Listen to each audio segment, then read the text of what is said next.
Let's see this question. The question is the correct sequence of embryogeny in dicots is. So यहाँ पर question में dicots में जो correct sequence है embryogeny का वो पूछा गया है. तो यहाँ पर जो concept use होगा that is post fertilization events and उसमें भी हम यहाँ पर किसकी बात कर रहे हैं embryogenesis की. Embryogenesis in dicots. एम्ब्रियोजेनेसिस क्या होगा, जाइगोट है, जाइगोट अब आगे जाके डिविजन्स करके एम्ब्रियो बनाएगा.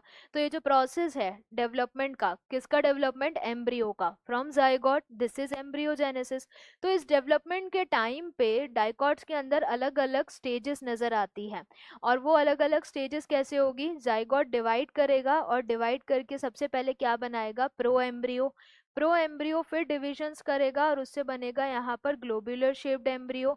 देन उसके बाद आएगा heart shaped embryo and ultimately फिर मेच्योर एम्ब्रियो. तो ये अलग अलग सीक्वेंस है जिसमें किस तरीके से एम्ब्रियोजेनी डाइकोट्स में ऑब्जर्व की गई है.